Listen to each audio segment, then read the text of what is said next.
अस्सलामुअलैकुम student, smart academy 360 की तरफ से हमने चैप्टर 5 स्टैटिस्टिक्स में एमसीक्यू का टेस्ट लिया था। आज उसकी की विद सॉल्यूशन है। ठीक है, सो फर्स्ट एमसीक्यू है हमारे पास, if any of the value in data set is negative then it is impossible to compute. अगर हमारे पास एक भी वैल्यू डेटा सेट में नेगेटिव हो, ठीक है, तो वो फिर हमारे साथ कौन सा होगा, ठीक है, यानी कि उससे फिर हमारे पास जो वैल्यू आएगी वो इंडेफिनिट होगी। ठीक है, तो हमारे पास वो क्या होगा, यानी कि मीन होगा, मोड होगा, या एरिथमेटिक मीन होगा, हार्मोनिक होगा, ज्योमेट्रिक होगा, क्या होगा। सो अगर हम ज्योमेट्रिक की तरफ देखें, सो ज्योमेट्रिक हमारे पास दिया जाता है कि ज्योमेट्रिक मीन इक्वल है X I summation of X I 1/2, ठीक है ना, यानी कि अंडर रूट। अब अगर हम इसमें से एक वैल्यू नेगेटिव लें तो ये हमारे पास तकरीबन एक्स आई आ जाएगा ना, और 1/2। सो फिर अंडर रूट को और नेगेटिव साइन को तो हम कंप्यूट नहीं कर सकते ना, तो ये हमारे पास अनडिफाइन आ जाता है। सो ये हमारे पास बन जाएगा ज्योमेट्रिक मीन्स। ठीक है, so option C is the correct one. Next है हमारे पास कि the most repeated value in a data set is called, कि डेटा सेट में जो बार बार वैल्यू आ जाए उसको हम क्या कहते हैं, ठीक है, उसको हम मॉड कहते हैं। ठीक है, मीन हम एवरेज को कहते हैं, मीडियन हम उसको जब कंबाइन करते हैं, ठीक है, उसको कहते हैं यानी कि मिड वैल्यू को, और मॉड जो बार बार रिपीटेड वैल्यू है उसको हम मॉड कहते हैं। अब नेक्स्ट है हमारे पास, which of the measures given here are based on every item of series. ठीक है, अब यहाँ पर ऐसा कौन सा मेजर है कि जिसमें हमारे पास सारे ऑब्जर्वेशंस इन्वॉल्व हो आंसर में। ठीक है, तो अगर हम रेंज की बात करें तो इसमें सिर्फ मैक्सिमम और मिनिमम आता है। अगर हम को स्टैंडर्ड डिविएशन की बात करें तो इसमें हमारे पास summation of all the observation minus mean value, ठीक है, ये हमारे पास तकरीबन इस तरह आता है। ठीक है, सो ये हमारे पास स्टैंडर्ड डिविएशन में ऑल ऑब्जर्वेशंस यूज़ होते हैं। ठीक है, हमने हर एक ऑब्जर्वेशन से उसकी मीन वैल्यू हटानी है, ठीक है, और फिर उसको और फिर ऐड करना है, तो ये हमारे पास स्टैंडर्ड डिविएशन है। ठीक है, so option B is the correct one. Next है हमारे पास, in a distribution of 10, 20, 30, 40, 50 x 30 है। ठीक है, सो सम ऑफ डिविएशन, ठीक है, सो डिविएशन का फॉर्मूला हमारे पास है कि summation of X I minus X bar, यानी कि मीन या एवरेज वैल्यू। ठीक है, ये हमारे पास हो गई, या मीडियन हो गया। ठीक है, सो हमारे पास ये इक्वल है किस चीज़ के, ठीक है, हमसे ये पूछा गया है। अब अगर हम x की तरफ देखें, सो x हमारे पास मीडियन है। ठीक है, ये हमारे पास मीडियन है, मिड वैल्यू। ओके, अब अगर मैं ये करूँ, ठीक है, अब एक्स आई की जगह फर्स्ट 10 पुट करूँ, फिर 20, फिर 30, फिर 40, फिर 50, फिर सबको ऐड करूँ, तो ये हमें मेरे पास क्या देगा। सो लेट्स सी, अगर एक्स आई की जगह पहले 10 minus 30 plus 20 minus 30 plus 30 minus 30 plus 40 minus 30 plus 50 minus 30, ठीक है, ये मेरे पास बन जाएगा तकरीबन -20। ठीक है, -20 -10, ठीक है, प्लस 0 प्लस 10 प्लस 20, ठीक है, 50 माइनस 30 प्लस 20। अब अगर देखें, सो प्लस 10 माइनस 10 दोनों कैंसिल आउट, -20 प्लस 20 दोनों कैंसिल आउट। ठीक है, तो इससे हमारे पास बन जाएगा 0। ठीक है, so option C is the correct one. Next है हमारे पास, the sum of deviations about the mean is always, के डिविएशन जो है हमारे पास, जो हम सम करते हैं ना, उसकी जो बिल्कुल मीन वैल्यू है, यानी कि एक्स आई माइनस एक्स बार, तो वो वैल्यू जहाँ पर एक्स आई हमारे पास एक्स बार के इक्वल होता है। ठीक है, तो वो हमारे पास किस चीज़ के इक्वल है, तो फॉर्मूला है कि एक्स बार माइनस एक्स बार, ये बिल्कुल ज़ीरो हो जाएगा। ठीक है, सो मीन वैल्यू हमेशा ज़ीरो होगी, ठीक है। डिविएशन में जो सम होता है मीन वैल्यू का वो हमेशा ज़ीरो होता है। So the median in the data, अब हमने मीडियन फाइंड करना है, ठीक है। सो मीडियन, सबसे पहले इसको हम अरेंज करते हैं असेंडिंग या डिसेंडिंग ऑर्डर में। तो मैं इसको असेंडिंग ऑर्डर में करती हूँ। सो पहले 2 फिर 3, ठीक है। उसके बाद फिर 2 3 4 7 9 10, ठीक है। 2 3 और फिर 13, ठीक है। 2 3 4 7 10 9 13, ठीक है हमारे पास। अब इसको काउंट करते हैं 1 2 3 4 5 6 7, 7 है, ये हमारे पास हो गया। और फॉर्मूला है n+1 डिवाइडेड बाई 2, ठीक है। सो n+1 हमारे पास आता है 1 2 3 4 5 6 7, 7 + 1 divided by 2 is equal to fourth value हमारे पास क्या होगी 1 2 3 4, फोर्थ वैल्यू हमारे पास 7 के इक्वल है, ठीक है। तो ये बन जाएगा हमारा median. So option A is the correct one, ठीक है। नेक्स्ट है हमारे पास in ratio of 6:4 the antecedent is 42 and the consequent is, ठीक है। तो ये हमारे पास जो रेशो होती है 6:4 प्रोपोर्शन, ठीक है, 42 अब ये हमारे पास एंटीसीडेंट हो गया। अब कॉन्सिक्वेंट हमारे पास x है, ठीक है। सो ये बन जाएगा कि 6/4 is equal to 42 by unknown value से को हम x से रिप्रेजेंट करते हैं, ठीक है। अब क्रॉस मल्टीप्लिकेशन करेंगे। सो ये बन जाएगा 6x is equal to 42 multiply by 4, ठीक है। और नेक्स्ट 6 को हम डिवाइड करेंगे। So x is equal to 42 multiply 4 divided by 6, 6 1s are 6, 6 7s are 42, ठीक है। So 7 into 4 is equal to 28। So option A is the correct one, ठीक है। नेक्स्ट है which of the following can not be the probability of an event, ठीक है। सो इसमें से probability हमारे पास क्या नहीं हो सकती, प्रोबेबिलिटी हमारे पास 0 to 1 होती है, ठीक है। या 0 होगी या 1 होगी, यानी कि इसके बीच वैल्यू होगी, ना 0 से कम हो सकती है ना 1 से ज़्यादा हो सकती है, ठीक है। सो प्रोबेबिलिटी हमारे पास हमेशा 0 और 1 के बीच आती है या इसके इक्वल होती है। सो अगर हम यहाँ पर देखें तो एक 0 है, ये भी प्रोबेबिलिटी है, 0.6 ये भी प्रोबेबिलिटी है। अब 1.2 ये 1 से ग्रेटर है, सो ये प्रोबेबिलिटी नहीं है, ठीक है। नेक्स्ट है हमारे पास if x% of y is 100 and y% of z is 200, find the relation between x and z, ठीक है। सो सबसे पहले हम इक्वेशन लिखते हैं कि x% ऑफ y ये हमारे पास है 100, ठीक है।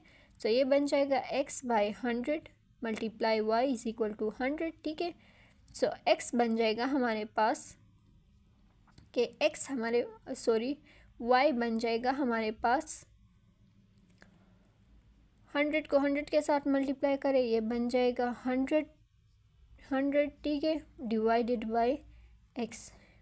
अब नेक्स्ट है हमारे पास y% ऑफ z जो है हमारे पास वो 200 के इक्वल है। So y divided by 100 multiply by z is equal to 200, ये बन जाएगा z is equal to 100 divided by y, ठीक है। अब y की वैल्यू यहाँ पर पुट कर लेंगे हम, तो ये बन जाएगा हमारे पास कि z is equal to 200 divided by 10,000, ठीक है, divided by x।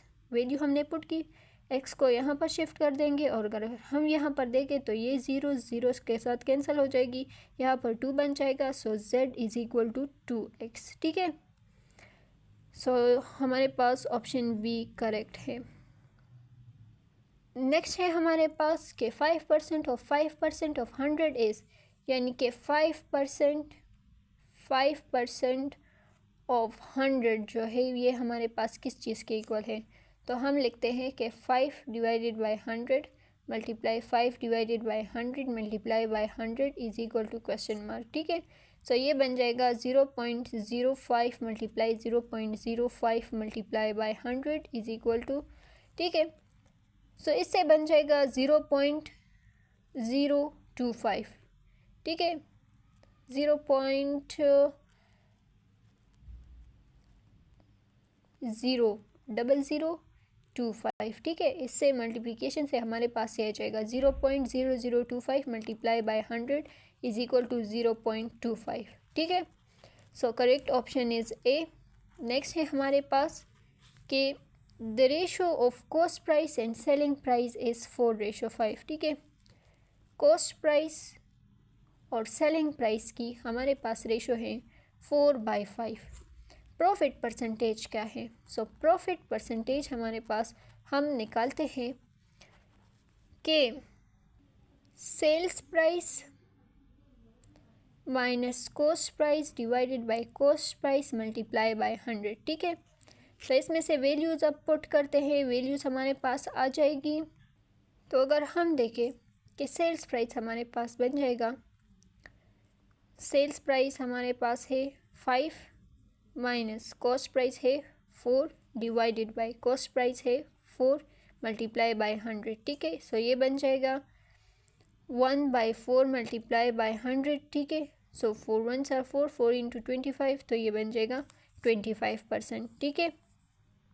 Option C is the correct one. Next है 10% ऑफ 100 इज़, कि 100 का 10% क्या होगा? सो ये बन जाएगा 10 divided by 100 multiply by 100 equals to 10, ठीक है। सो ये 10 ही बनेगा। So option D is the correct one. Next है मारिया's test scores were 96, 97, 86, 98 and 92. What would she need on his next test to have an average of 94, ठीक है। So हमारे पास ये कहा गया है कि इसका इतना टेस्ट स्कोर है, अब एवरेज हमारे पास है 94।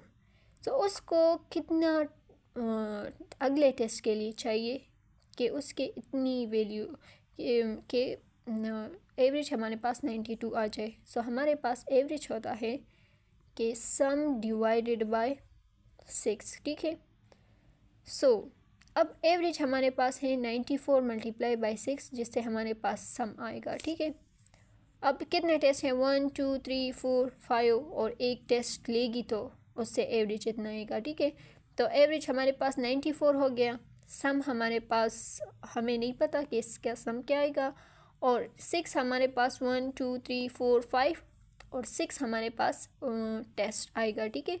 लास्ट वन टेस्ट जो होगा वो 6th वन होगा, ठीक है। सो 94 मल्टीप्लाई बाई 6 हमारे पास नंबर ऑफ ऑब्जर्वेशंस है। सो 94 मल्टीप्लाई बाई 6 ये हमारे पास बन जाएगा तकरीबन 564 के, ठीक है। और अगर हम इसको ऐड करें कि सम अगर 5 टेस्ट को इक्वल करें, सो 96 प्लस 97 प्लस 86 प्लस 98 प्लस 92, ये हमारे पास बन जाएगा 469 का, ठीक है। 469 अगर हम इन दोनों को सब्ट्रैक्ट करें, यानी कि इससे ये 5 टेस्ट का रिज़ल्ट है और ये 6 टेस्ट का रिज़ल्ट है, ठीक है। अगर 6 टेस्ट से हम 5 रिमूव करें, ठीक है, तो हमारे पास जो वैल्यू आएगी वो हमारे पास नेक्स्ट टेस्ट की वैल्यू होगी, ठीक है। तो हम इस तरह लिख सकते हैं कि 564 माइनस 469 ये हमारे पास टेस्ट की रिज़ल्ट आ गई, ठीक है। सो ये बन जाती है तकरीबन 95, ठीक है। इससे तकरीबन 95 आता है। सो नेक्स्ट टेस्ट जो उसकी स्कोर रिक्वायर्ड होगी वो तकरीबन 95 होगी, ठीक है। नेक्स्ट है हमारे पास what is the measure of central tendency that represent the middle value of a data set when arrange in ascending order, ठीक है। ये हमारे पास के मिडल वैल्यू हमारे पास जो सेंट्रल टेंडेंसीज हमने मीडियन, मोड और मीन पढ़ा था, ठीक है।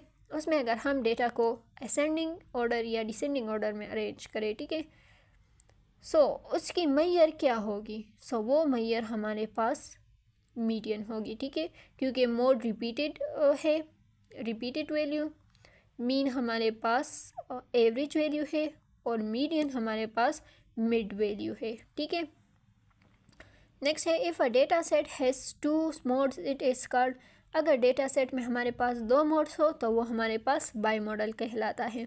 नेक्स्ट है sum of deviation of each value from mean is, के डिविएशन में जब हम सम ऑफ डिविएशन लेते हैं, ठीक है, सो इसकी ईच वैल्यू जो मीन से होती है, ठीक है, सब्ट्रैक्शन होती है, ठीक है, कि जो उसकी मीन वैल्यू है उसको हम मीन से रिमूव कर देते हैं, ठीक है, यानी कि सब्ट्रैक्ट कर देते हैं, उससे हमारे पास हमेशा ज़ीरो ही आएगा, ठीक है।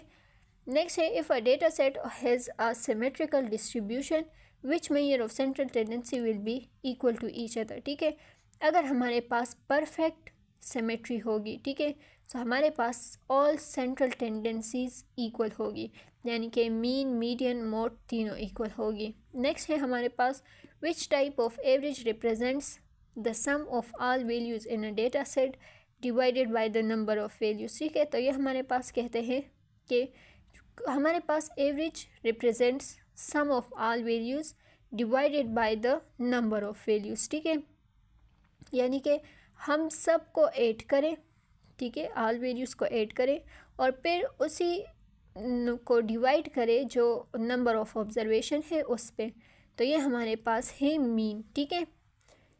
नेक्स्ट है हमारे पास if a data set has an even number of values which average is use to find the central value, ठीक है, सो अगर हमारे पास डेटा सेट में इवन नंबर वैल्यूज़ है, ठीक है, सो ये हमारे पास है मीडियन, ठीक है, मिड वैल्यू को हम फाइंड करते हैं, उसमें हमारे पास ऑड होता है और इवन होता है, ठीक है।